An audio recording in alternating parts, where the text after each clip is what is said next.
Acompáñenme por favor al libro de Segunda de Tesalonicenses.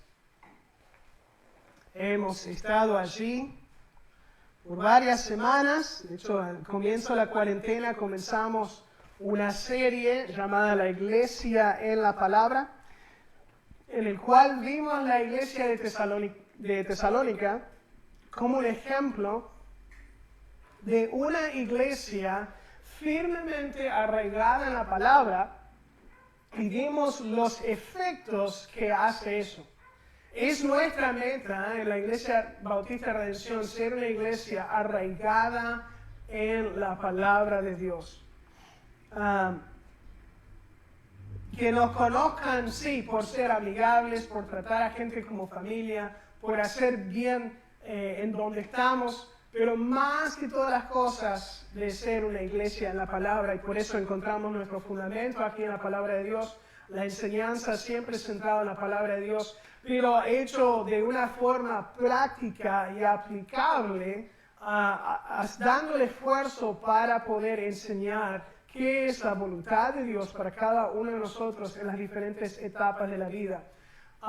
Creemos y vemos, experimentamos que la palabra de Dios es todo lo que necesitamos para nuestra fe y práctica, porque pega todo lo de la vida. Si no da un mandato específico, da principios en general que nos ayudan a guiar nuestras vidas de una forma que agrada al Señor y cumple su propósito en nuestras vidas. Hablando de la centralidad de la palabra de Dios, hay gente que no lo toma en cuenta. Y, por ejemplo, no toman en cuenta cuando Cristo dice, nadie sabe ni el día ni la hora del día del Señor. Y hemos visto aún de Segunda de Tesalonicenses y Primera que había un grupo de gente allí que estaba dando malas enseñanzas acerca de la segunda venida de Cristo. Las predicciones apocalípticas falladas son varias en la historia humana. A través de la historia han intentado predecir el fin del mundo, incluyendo predicciones modernas acerca del año 2000, el calendario maya del 2012. Había un hombre llamado Harold Camping que predijo que el mundo iba a terminar en mayo del 2011. Cuando no vino mayo, lo cambió a octubre y después de eso se jubiló y dejó de hacer predicciones. Todas, obviamente, demostrando ser erróneas. Hubo un grupo llamado los Milleritas, seguidores de William Miller. De hecho, proceden de ellos el grupo Los Adventistas del Séptimo Día. Vienen de este grupo los Milleritas. Él profetizó que en el año 1843 a 1844 Cristo iba a venir, y a través de sus cálculos matemáticos que había visto en la Biblia, supuestamente había visto en la Biblia, llegó a la fecha del 23 de abril de 1843. Sus seguidores vendieron todas sus posesiones, salieron de sus ciudades y fueron a esperar a Jesucristo sobre un monte ese 23 de abril de 1843. El 23 de abril de 1843 pasó y Cristo no vino. Entonces, en vergüenza, ellos abandonaron a William Miller y volvieron a sus ciudades teniendo que comenzar todo de nuevo. Un caso entre varios de la historia de predicciones falsas del futuro, causando la negación de responsabilidades de la vida presente. Esa era la situación, de hecho, que estaba por ocurrir en Tesalónica cuando Pablo escribe Segunda de Tesalonicenses.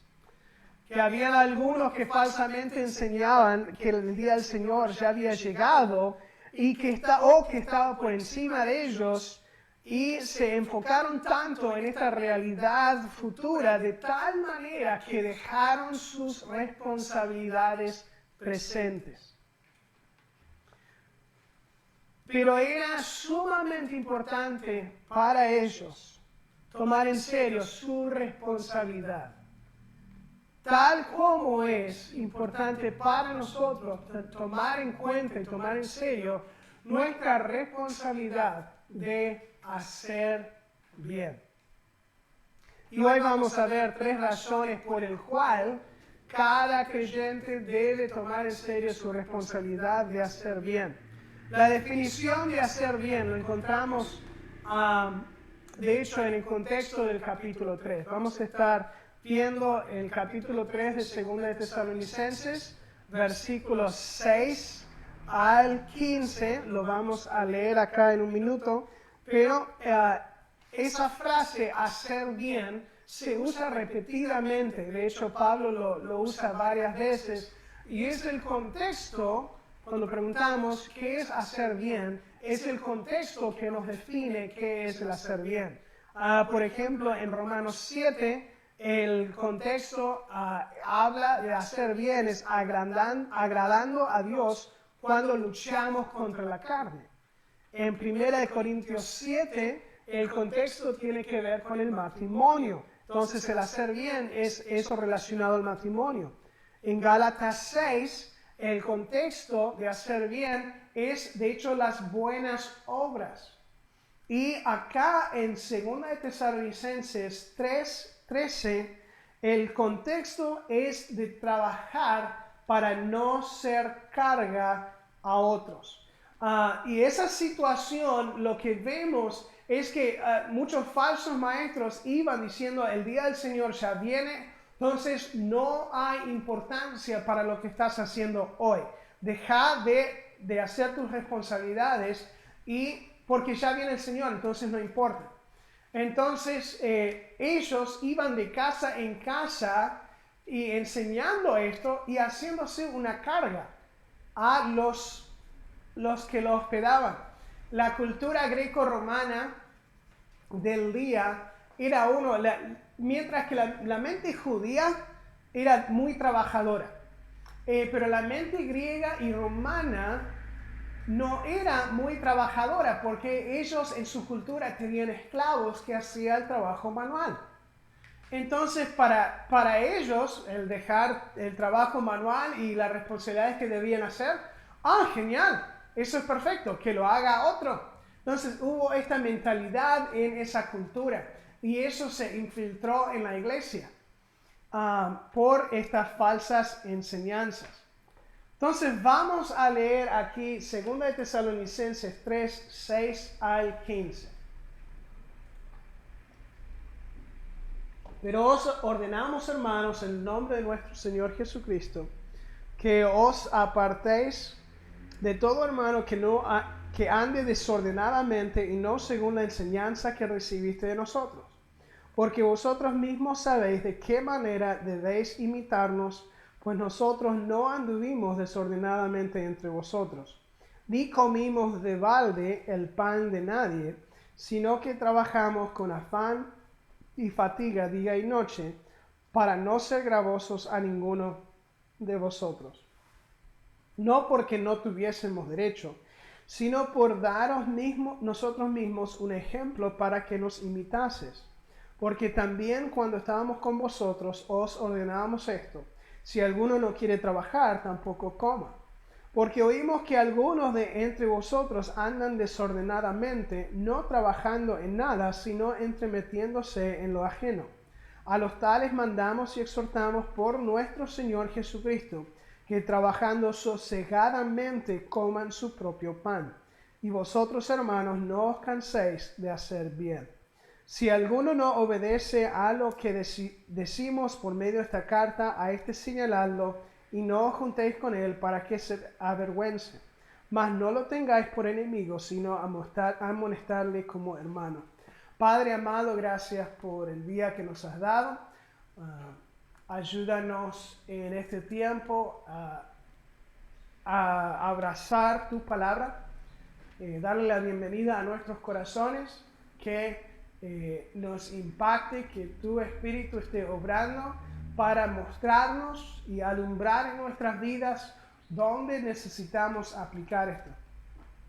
Y es bastante claro, Señor, lo que tú dices acerca del trabajo, pero también es bastante claro cómo nosotros tomamos lo que dices y lo transversamos y ponemos malas prioridades.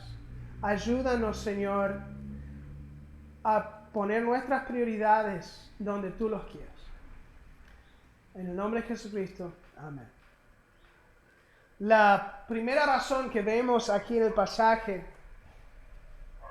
para tomar en serio nuestra responsabilidad de hacer bien es que el hacer bien expresa el Evangelio.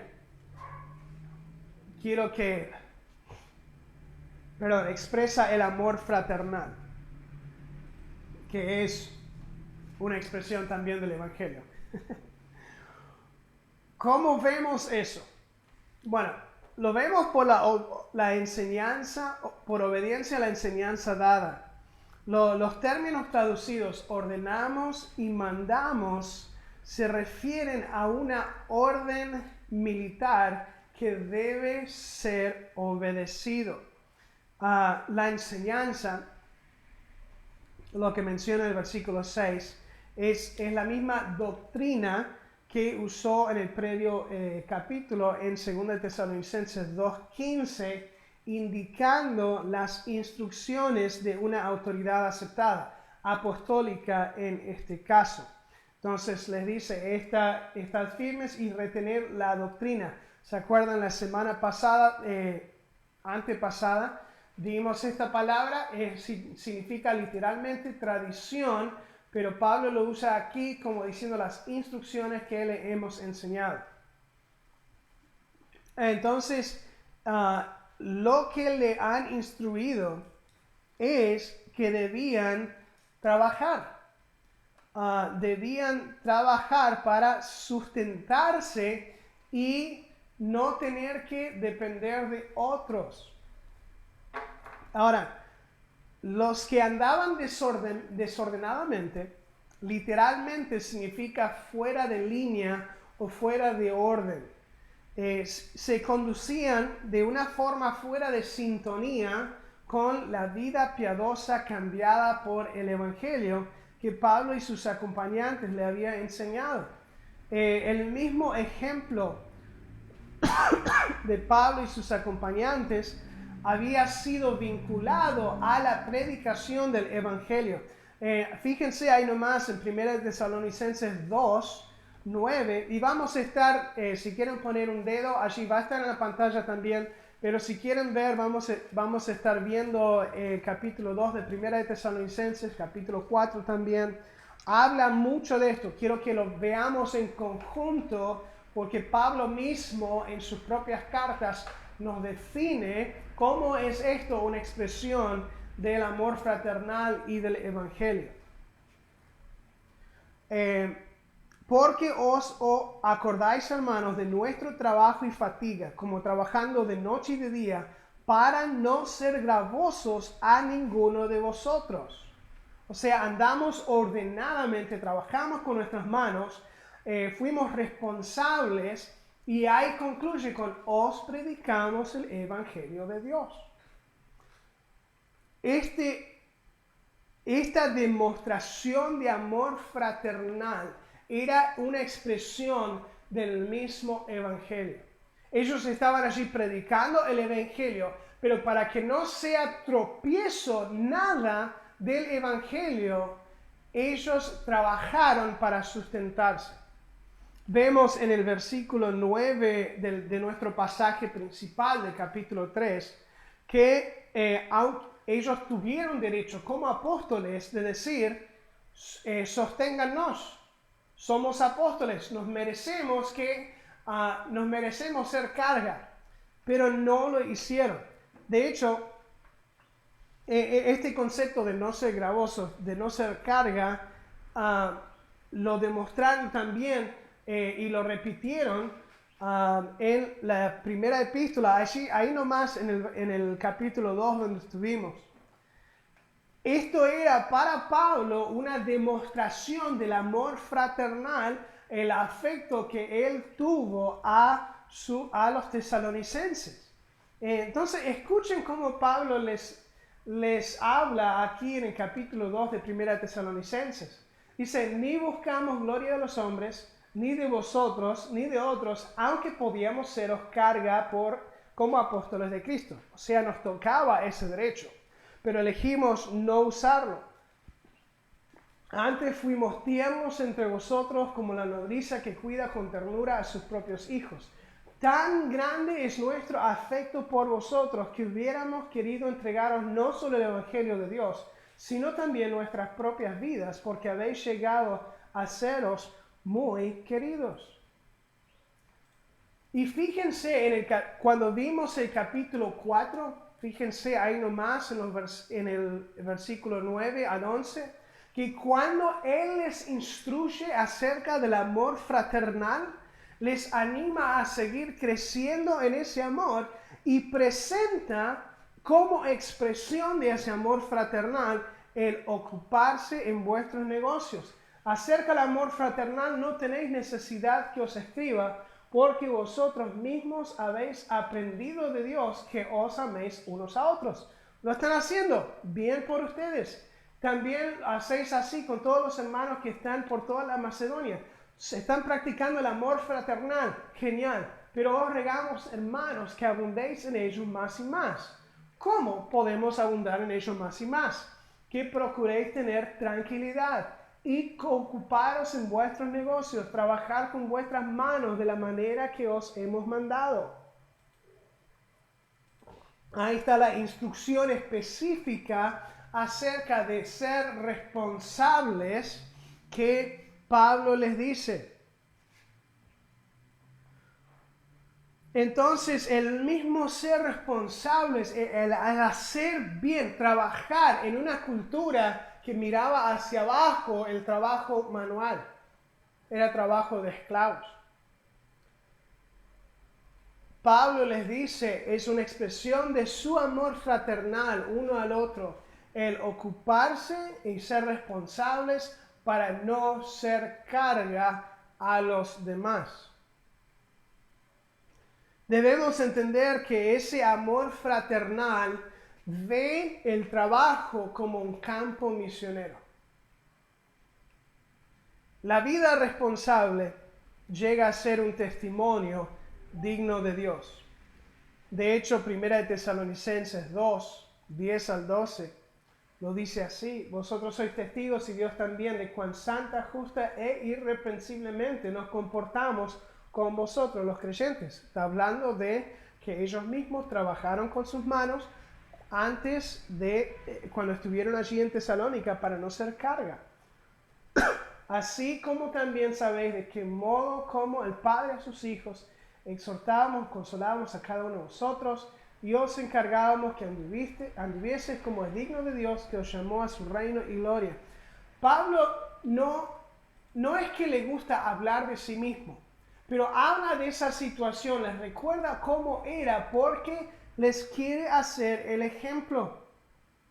La vida responsable busca andar honradamente a la vista del mundo. Lo ve como un campo misionero. La forma que Pablo y sus acompañantes trabajaron les estaba dando un testimonio de andar honradamente a la vista de los de Tesalónica.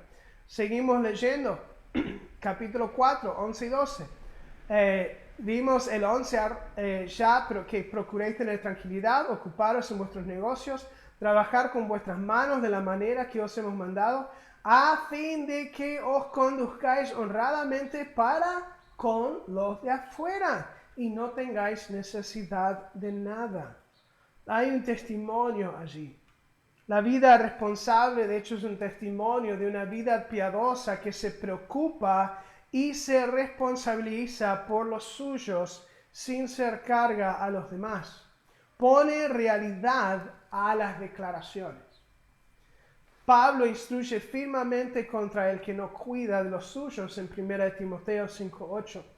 Pablo dice esto: si alguno no provee para los suyos y mayormente para los de su casa, ha negado la fe y es peor que un incrédulo. Si eso era la perspectiva de Pablo, ¿cómo es la perspectiva del mundo incrédulo de una persona que dice ser de Cristo pero no cuida a su propia familia? Es un mal testimonio, nos dice Pablo. Un comentarista nos dice que Pablo aquí, él explicaba cómo se suponía que debían vivir con su trabajo, que reflejaba la gloria de Dios, y cómo al hacer bien su trabajo y lo mejor que pudieron, fueron sal y luz para la cultura. Este es el significado de ver nuestra vocación, nuestro trabajo correctamente. Es misional, es ver nuestro trabajo como un campo misionero, dando testimonio a otros acerca del Dios que servimos. Dijo un maestro, Robbie Gallery, Dios te amó tanto que envió a su Hijo Jesucristo para salvarte. Pero Dios amó tanto al mundo que te envió a ti para decirles. Una de las áreas en que Dios nos pone, no importa cuánto te quejes, cuánto no te gusta tu trabajo, tus compañeros de trabajo, tu patrón, tu jefe, jefa, o la situación, o la paga, o lo que sea. Siempre tenemos un montón de cosas que podemos quejarnos del trabajo. Dios te puso allí. De hecho, es el trabajo perfecto para ti, porque es el lugar específico donde Dios te ha puesto. Y es tu campo misionero. Te puso allí para que le muestres al mundo cómo trabajar, no para una paga, no para tu jefe, sino para Dios. La segunda razón de tomar en serio la responsabilidad de hacer bien es que el hacer bien deja un buen ejemplo a seguir. Allí en los versículos 9 al 11, Pablo nos dice, él mismo, que han hecho eso para darnos un ejemplo para que imitáramos. Pablo y sus acompañantes habían instruido ya a los tesalonicenses que debían ser responsables y no depender de otros o ser carga a ellos, pero ellos mismos dieron el mismo ejemplo de trabajo para su sustento mientras estaban allí en Tesalónica con ellos. Pablo les recuerda esto varias veces en sus dos cartas, pero no querían que fuesen tropiezo a la recepción del Evangelio. Fíjense capítulo 2, versículo 3. Y nuestra exhortación no procedió de error, ni impureza, ni fue por engaño, sino que según fuimos aprobados por Dios para que se nos confiase el Evangelio, así hablamos. No como para agradar a los hombres, sino a Dios, que prueba nuestros corazones, porque nunca usamos palabras lisonjeras, como sabéis, ni encubrimos avaricia, Dios es testigo, ni buscamos gloria de los hombres, ni de vosotros, ni de Dios, aunque podíamos seros carga como apóstoles de Cristo. Sigue en el versículo 9, diciendo, porque os acordáis, y recuerda su ejemplo, de nuestro trabajo y fatiga, como trabajando de día y de noche. A propósito, Pablo y sus acompañantes, ellos hacían carpas para no ser gravosos a ninguno de vosotros, os predicamos el Evangelio. En 1 Corintios, Pablo lo dice así, versículo 31 al 32. Si pues coméis o bebéis o hacéis otra cosa, hacedlo todo para la gloria de Dios. No seáis tropiezo ni a judíos, ni a gentiles, ni a la iglesia de Dios, como también yo en todas las cosas agrado a todos, no procurando mi propio beneficio, sino el de muchos, para que sean salvos. La forma de trabajar, otra vez, es un ejemplo de cómo trabajar para Dios y para no poner tropiezo al evangelio que predicamos. es ejemplo también de buen trabajo. ¿Cómo sabemos lo que es un buen trabajo? Muchos de nosotros, gracias a Dios, tenemos un buen ejemplo de un buen trabajo. La palabra sosegadamente que usa en el versículo 12 significa con tranquilidad o en tranquilidad. O sea, no causando alboroto, haciendo su trabajo y no siendo de causa de queja o dificultad o conflicto para otros. Él les anima a trabajar tranquilos, no causando alboroto, siendo gravosos ni de mal testimonio a los del mundo. Y Pablo también les ha enseñado que el trabajo en sí no es algo malo, sino es dado por Dios. Necesito repetir eso. El trabajo no es malo en sí. Es algo que Dios nos ha dado. Un poco de una teología de trabajo aquí. En Génesis 1, Dios crea al hombre. Y puso en el huerto a Adán y le da el trabajo de nombrar a todos los animales, de cuidar del huerto, de cuidar de los animales, y le da toda planta y fruto de árbol para comer, nos dice el versículo 29. Y la cosecha de esa comida y el trabajo que le fue dado, eso es trabajo. Era laburo manual que él tenía que hacer. Ahora, el capítulo 3, después de que Adán y Eva cayeron en el pecado, ahora entra un aspecto del trabajo que es consecuencia del pecado. Con el sudor de tu rostro comerás el pan hasta que vuelvas a la tierra, porque de ella fuiste tomado, pues polvo eres y al polvo volverás. O sea, el desgaste del trabajo era la consecuencia específica del pecado, una de las consecuencias específicas del pecado, no el trabajo en sí. De hecho, Dios creó el trabajo y el hombre para trabajar de una forma que lo que hiciéramos nos llenara de alguna forma. Quizás han notado esto cuando han creado algo con sus manos, sea en herrería, carpintería, o quizás han pintado algo. Es trabajo, es laburo, es trabajo duro, pero cuando termina, miran su creación y dicen, wow. Y eso les llena, hay cierto orgullo ahí que nos llena, nos satisface. Es un reflejo de la imagen de Dios que Él ha puesto en nosotros. Es un reflejo de nuestro Creador que tiene gozo en su creación. Es un reflejo del gozo que originalmente nos había dado en el jardín de Edén. De hecho, Eclesiastés 5:19 lo dice así. Asimismo, a todo hombre a quien Dios da riquezas y bienes, le da también facultad para que coma de ellas, toma su parte y goce de su trabajo. Esto es don de Dios.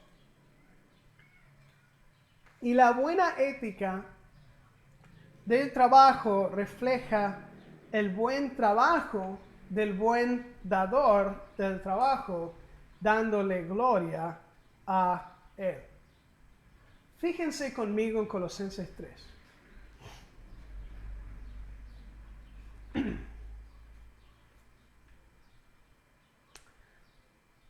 Está hablando a siervos, que ellos, recuerden, en esta cultura tenían el trabajo, eran los esclavos, tenían el trabajo manual.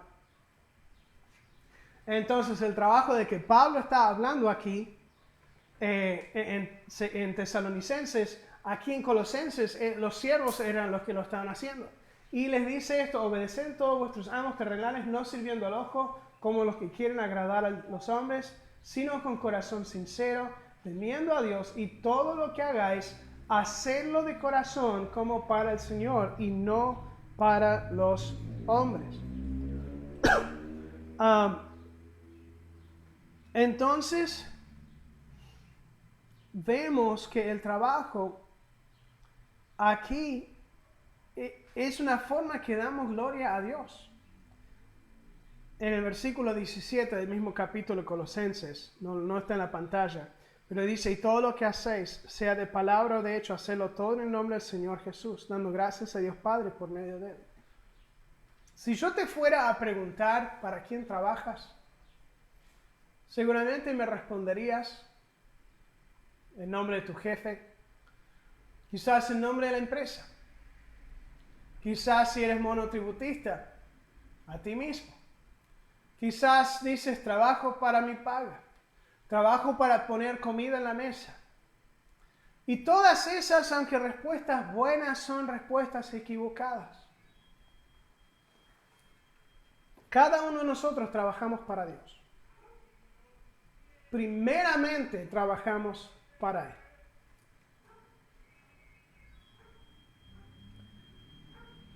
Y en la forma que trabajamos, revela si le glorificamos o no. Pero más que todo, deja un increíble ejemplo para los que nos están viendo. Ahora vamos a intentar de mostrar un video aquí. Espero que se vea bien. Si no, les pongo el vínculo donde está.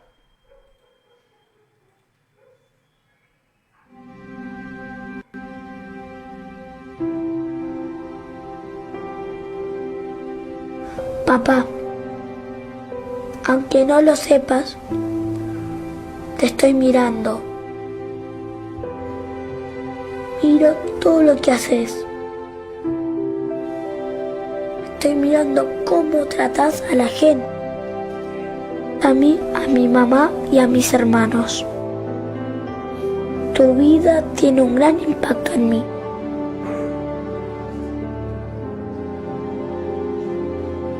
Cuando llegue el tiempo de decidir qué carrera seguir y tenga que mantener mi familia, tu ejemplo estará en mi mente.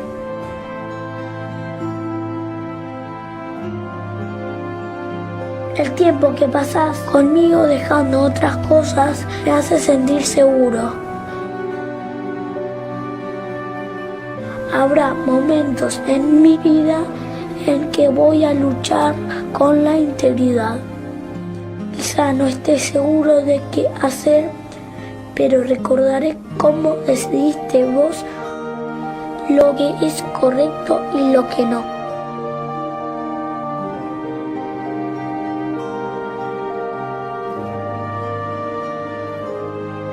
Por favor, no tengas miedo de mostrarme tus errores y fracasos, porque de ellos también voy a aprender.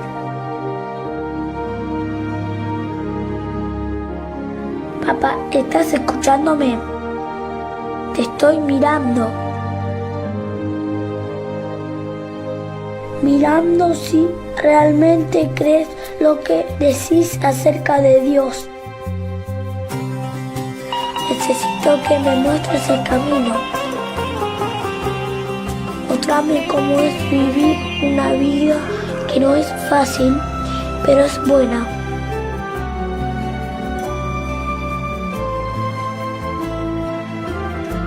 Te estoy mirando, papá. Todos los días me enseñas a vivir, lo sepas o no.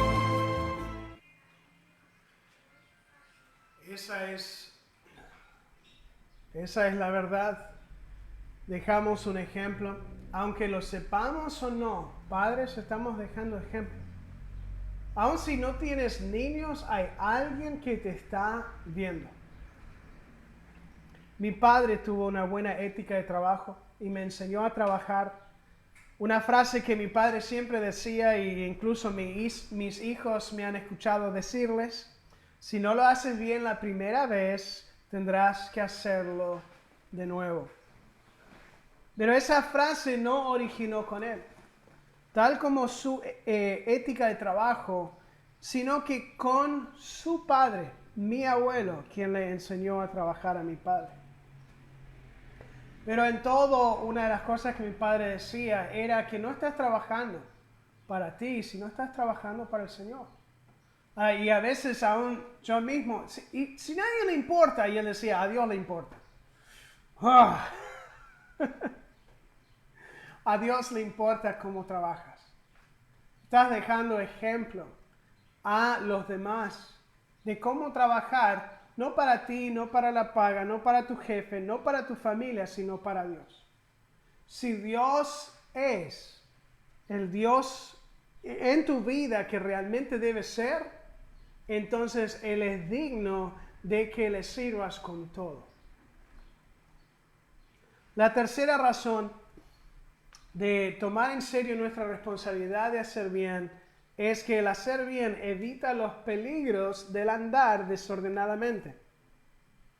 Ahora, fíjense aquí el peligro de la amonestación que vemos en nuestro pasaje, 2 Tesalonicenses 3. Pablo les manda a los hermanos que se apartan de aquellos andando desordenadamente. Este término significa evitar. Pero no es de apartarse permanentemente de forma maleducada. No es, ay no, ahí viene por la vereda, me voy a cruzar al otro lado de la calle. No significa eso. No significa no saludarlos. Y en conjunto con el mandato del versículo 14, ven el versículo 6, dice que os apartéis de todo hombre que ande desordenadamente. Y en el versículo 14, si alguno no obedece a lo que decimos por medio de esta carta, señaladlo y no os juntéis con él para que se avergüence.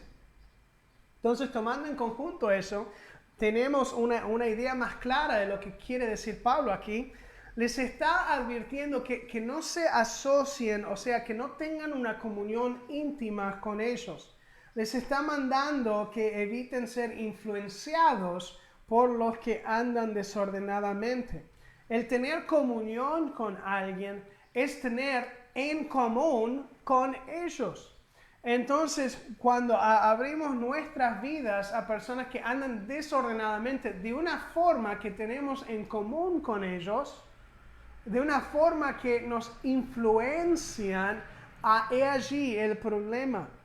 Es posible que ellos mismos eran los que estaban causando ideas falsas acerca del día del Señor que Pablo tiene que corregir.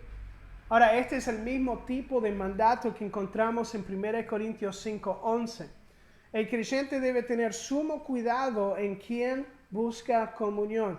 Aquí Pablo les dice, más bien os escribí que no os juntéis con ninguno que llamándose hermano, y aquí esta lista, son pecados de carácter, no solamente instancias, pero una vida reflejado por estos pecados, que fuere fornicario, o avaro, o idólatra, maldiciente, o borracho, o ladrón, con el tal ni aun comas. Acuérdense, la comida es un punto de comunión. No es que estamos completamente desobedeciendo cuando le damos un sándwich al borracho. No, es invitar a que sea parte de la vida de una forma que abrimos la puerta a su influencia. Es lo que también vemos en Salmo 1:1 cuando dice, bienaventurado el varón que no anduvo en consejo de malos, ni estuvo en camino de pecadores, ni en silla de escarnecedores se ha sentado. En no tener comunión, no participar con ellos de una forma que abrimos la puerta a nuestra vida, a lo desordenado que están haciendo. Y el resultado de la amonestación, recuerden, a un hermano les está hablando, la advertencia dada a aquellos quienes andan desordenadamente, en conjunto con el no asociarle con ellos de una forma influyente, trae a aquellos quienes son hermanos en la vergüenza, en la fe, una vergüenza apropiada por lo que están haciendo, que es desagradable a Dios. En todo se trata como un hermano, no como enemigo. Entonces el peligro de la amonestación. Pero el segundo peligro que quiero que veamos, lo vemos ahí en el versículo 11. Porque oímos que algunos de entre vosotros andan desordenadamente, no trabajando en nada, sino entremetiéndose en lo ajeno. No es que los que andaban desordenadamente simplemente no hacían nada. No es que se dieron cuenta, ay, viene el Señor, entonces me voy a quedar acá, en casa, no trabajando, voy a esperarlo en el sofá mientras veo películas del fin del mundo. Simplemente no era el ser perezoso y no haciendo nada, sino que se ocupaban bastante. El término entremetiéndose indica una actividad constante. De hecho, en el original, en el griego, es un juego de palabras, lo que Pablo dice, indicando que su negocio era de meterse en los negocios de otro. El problema no era la inactividad, sino la actividad en lo erróneo. Era ocuparse en cosas inútiles, como dice un comentarista. Esa palabra, entrometiéndose, lo vemos en algunos otros pasajes que no son interesantes. Primera de Timoteo 5. Dice de mujeres ociosas y chismosas. Aprenden a ser ociosas, andando de casa en casa, no solamente ociosas, sino también chismosas y entremetidas, hablando lo que no deberían. Vemos, este es bastante interesante, en Hechos 19 hay un montón de hechiceros, de magos, personas que practicaban divinaciones y artes negras y demoníacas que se convirtieron a Cristo. Y entonces vinieron y quemaron todos sus libros de magia. Entonces dice en Hechos 19, los muchos que habían practicado la magia. Es esa palabra que vemos traducido como verbo en entremetiéndose. La magia, o sea, lo indebido, lo desordenado.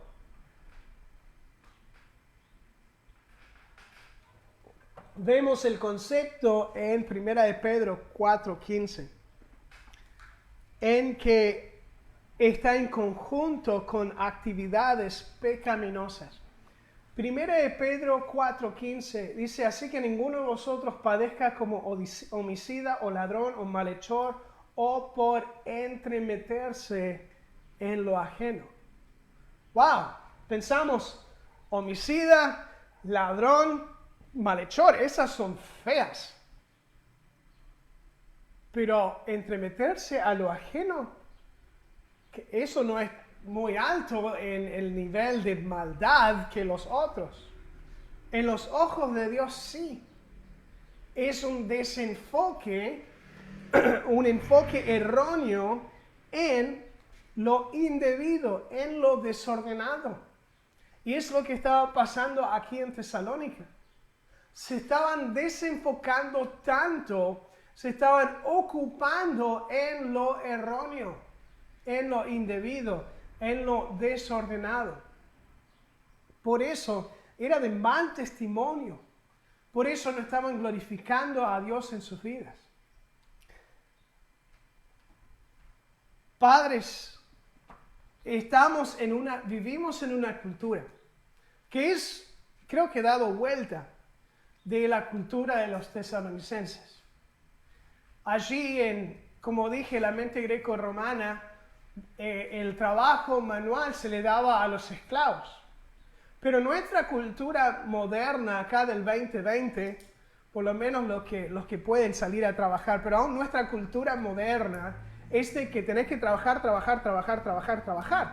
Entonces vemos este pasaje y decimos con Pablo, sí, eso, está bien Pablo lo que dices, tienen que salir a trabajar, así es. Pero vemos que el andar desordenadamente no es solamente no trabajar, por tanto siendo carga a otros, por tanto no ser una expresión del amor fraternal y del evangelio, por tanto no siendo de buen ejemplo, pero vemos que es un desenfoque en lo indebido. Padres, ¿cuál es tu enfoque? Vivimos en una cultura que nos dice, trabajar, trabajar, trabajar. Y pensamos, voy a hacer eso, voy a proveer por mi familia, los amo, por tanto voy a trabajar para darles quizás lo que yo no tenga. No tuve a su edad. ¿Y qué pasa? Salimos antes que se levantan los chicos y volvemos después de que se van a dormir. O cada vez que viene tu hijo a preguntar si podés jugar con él, tenés que decir, no, tengo que trabajar.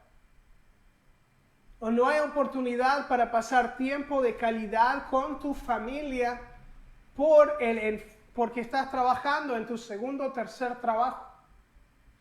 Y sí, pero tengo que pagar las cuentas, tengo que poner comida sobre la mesa. Si no trabajo, ¿qué? Está bien y lo entiendo. Y está bien que tengamos ese deseo de proteger y proveer para nuestras familias. Pero no está bien que nos enfoquemos tanto en el trabajo que sacrificamos a nuestras familias. Eso es andar desordenadamente en lo que es nuestra cultura hoy en día.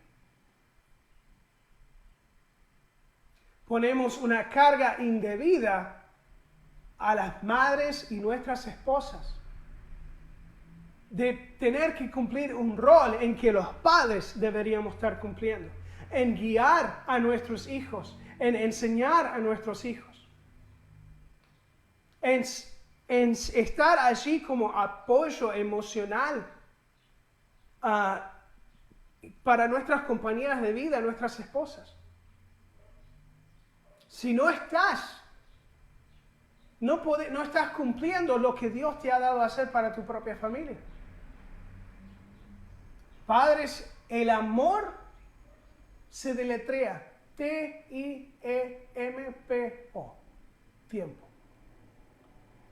Así es como lo deletrean tus hijos, tus esposas.